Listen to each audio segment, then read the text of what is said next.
রাতে ঘুমানোর আগে সূরা মুলক ও সূরা ওয়াকিয়া পাঠের ফজিলত সম্পর্কে হাদিস কি বলে? এই সূরা মুলক আমাকে কবর আযাব থেকে বাঁচানোর উসিলা হবে ও সূরা ওয়াকিয়া আমাকে আর্থিক সচ্ছলতার উসিলা হবে, এমনটা চিন্তা করা কতটা যুক্তিযুক্ত? আমি প্রতি রাতে এই সূরা পাঠের চেষ্টা করি। আন্দোলনকে আপনি কিভাবে দেখছেন? আমরা এর আগে আমাদের একটা লাইভ অনুষ্ঠানে বলেছিলাম যে মৌলিকভাবে কোনো মানুষ পিছিয়ে আছে, দুর্বল, অসুস্থ, তাদেরকে ছাড় দেওয়া, অগ্রাধিকার দেওয়া, এটা দোষের কিছু না। এবং সেই সাথে বিশেষ কোনো অবদান কেউ রেখেছে, তাদেরকে প্রণোদনা বা বিশেষ কোনো সুবিধা দেওয়া, এটা মৌলিকভাবে দোষের কিছু না।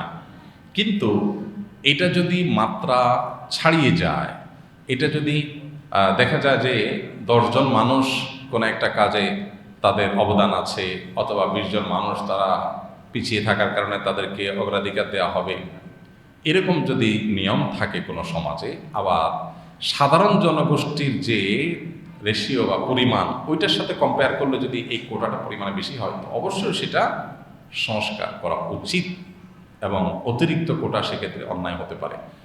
এ সমস্ত ক্ষেত্রে আমাদের দেশে সাধারণত রাজনৈতিক বিবেচনাতে ডিসিশন নেওয়া হয়, মানুষের স্বার্থ সাধারণত বিবেচনা করা হয় না। এটা খুবই দুঃখজনক এবং বেদনাদায়ক অধ্যায়।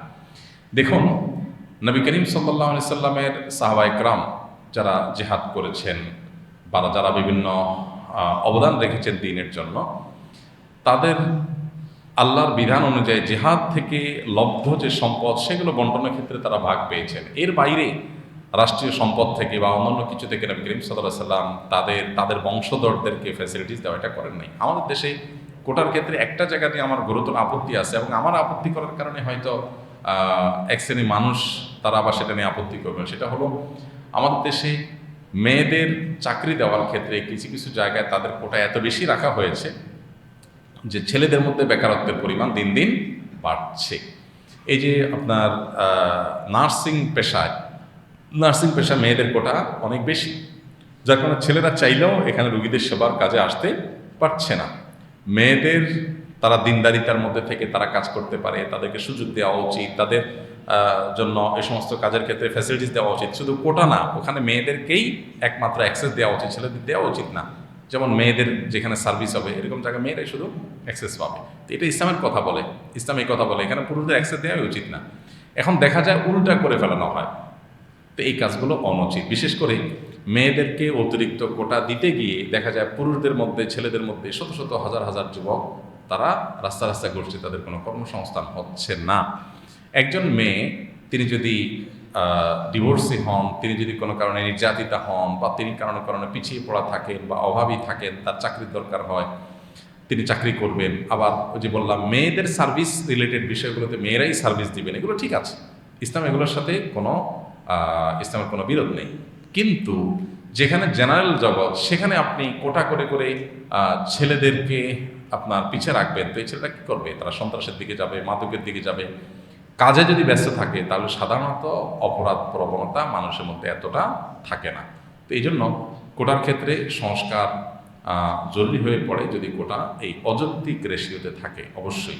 বাকি মৌলিকভাবে তো এটা দোষে কিছু না। আমি অনলাইনে অনেক ভিডিও দেখেছি, রাতে ঘুমানোর আগে সূরা মুলক ও সূরা ওয়াকিয়া পাঠের ফজিলত সম্পর্কে হাদিস কি বলে? এই সূরা মুলক আমাকে কবর আযাব থেকে বাঁচানোর উসিলা হবে ও সূরা ওয়াকিয়া আমাকে আর্থিক সচ্ছলতার উসিলা হবে, এমনটা চিন্তা করা কতটা যুক্তিযুক্ত? আমি প্রতি রাতে এই সূরা পাঠের চেষ্টা করি।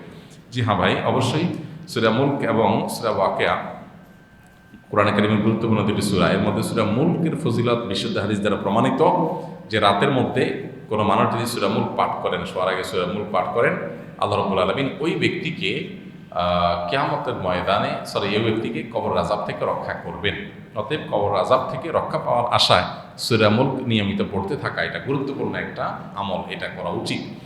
সেই সাথে সূরা ওয়াকিয়ার কথা আপনি জানতে চেয়েছেন। মাগরিবের পরে যদি সূরা ওয়াকিয়া কেউ পড়ে রাতে বা সন্ধ্যায়, তাহলে তার অভাব অনটন দূর হবে, সচ্ছলতা আসবে, এই মর্মে একটা বর্ণনা পাওয়া যায়। কিন্তু সেই বর্ণনার সনদ নিয়ে অনেক মুহাদ্দিসগণই আপত্তি তুলেছেন, সেটার বিশুদ্ধতা নিয়ে প্রশ্ন তুলেছেন, অর্থাৎ সেটাকে দায়ী বলে আখ্যায়িত করেছেন, মন্তব্য করেছেন মুহাদ্দিসদের অনেকে।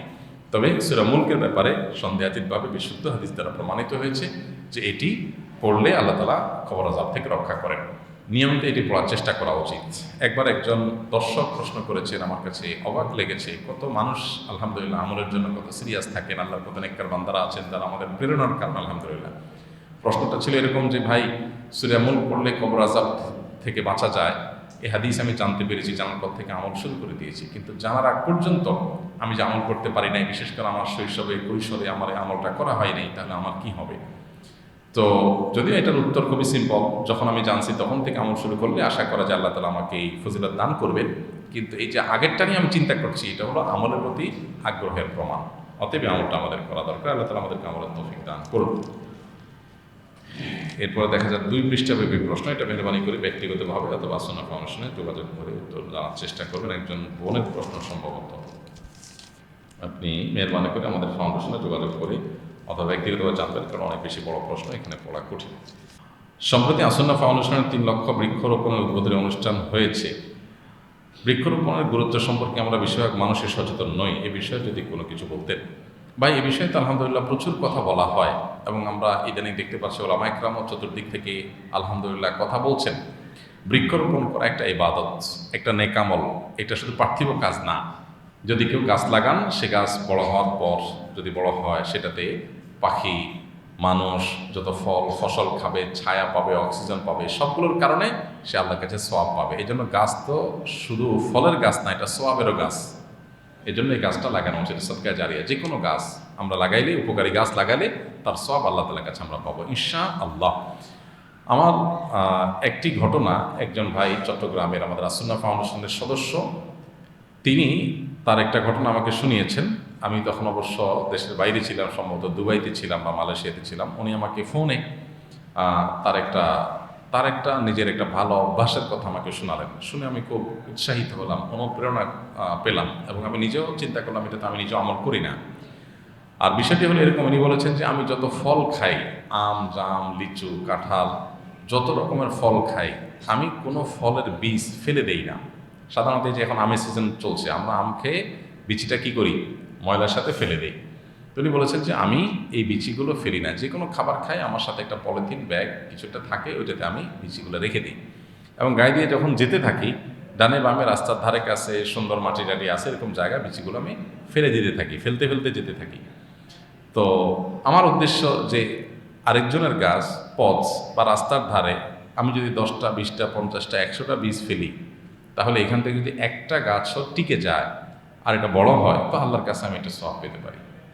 তো আমি তার এই চিন্তাটা দেখে অবাক হলাম যে এটা তো আমিও এইভাবে ভাবি নাই। খুবই শুদ্ধ এবং সুন্দর একটি চিন্তা আলহামদুলিল্লাহ। আমরা একটু চেষ্টা করলেই এই ধরনের ভালো কাজগুলো করতে পারি। আল্লাহ আমাদেরকে তৌফিক দান করুন। এই জন্য যে সমস্ত বীজ আমরা খাবো, সেই বীজগুলো আমরা সংরক্ষণ করার চেষ্টা করব। আমরা মুসলমানরা বীজের গুরুত্ব বুঝি না।